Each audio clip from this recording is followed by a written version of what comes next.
दोस्तों एक सवाल है कि भाई कीवा पे कॉन्ट्रैक्ट हो गया, मेरा कीवा पे कॉन्ट्रैक्ट हुआ है 2 साल का। अब 2 साल का मेरा कॉन्ट्रैक्ट हुआ है, 2 साल में जो है वो मेरा प्रोबेशन पीरियड जो है वो 3 महीने का था। ठीक है, प्रोबेशन पीरियड मेरा 3 महीने का था। अब प्रोबेशन पीरियड मैं निकाल चुका हूँ, 3 महीना मेरा खत्म हो गया है। अब मेरा चौथा महीना या 4 महीने खत्म हो गए। 3 महीने का प्रोबेशन पीरियड था, 1 महीना और निकाल लिया। अब मैं 5वें महीने में आ गया हूँ। 5वें महीने में आने के बाद अब मुझे रियलाइज हो रहा है कि अब मुझे कंपनी स्विच करनी चाहिए, मुझे कंपनी में रिजाइन देना चाहिए, मुझे ये कंपनी समझ में नहीं आ रही है, मुझे ऑफर दूसरी आ रही है। मतलब आपको जॉब स्विच करनी ही करनी है या आपको रिटर्न कंट्री जाना है। ठीक है, तो भाई अब इसका जवाब ये है कि आपको अब जो है वो कॉन्ट्रैक्ट प्रोबेशन पीरियड से आप निकल गए, अब आपको कॉन्ट्रैक्ट जो है वो पूरा करना लाजमी है।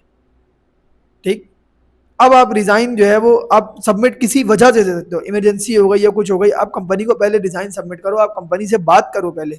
बात करने के बाद आप अपना फॉर्मली तौर पे आप रिटर्न जो है वो रेजिग्नेशन लेटर जो है वो आप सबमिट करो।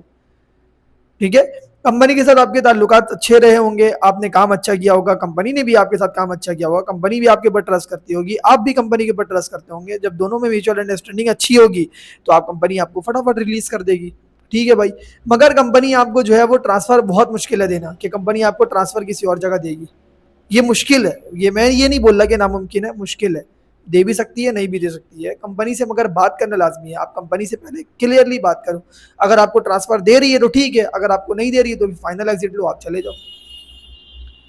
ठीक, तो ये तरीकेकार है। अब वो बहुत सारे लोग बोलते हैं यार टिकट भी दो। अरे टिकट कंपनी क्यों देगी? टिकट अगर क्योंकि कंपनी ने अपने कॉन्ट्रैक्ट में लिख के दे दिया है कि भाई टिकट जो है वो हर साल पे देगा आपको, या हर 2 साल पे आपको टिकट देगा, तो वो कंपनी 2 साल पे आपको टिकट देगी, आपको वो टिकट ऐसे नहीं देगी। ठीक, वो टिकट की कॉस्ट आपको खुद बेयर करनी पड़ेगी, खुद बर्दाश्त करनी पड़ेगी, वो कंपनी आपको नहीं देगी। ये चीज़ अपने जहन में आप बिठा लो। तो ये चीज़ आई होप मेरी ये बात आपको समझ में आ गई होगी। मिलते हैं नेक्स्ट वीडियो में। Thank you.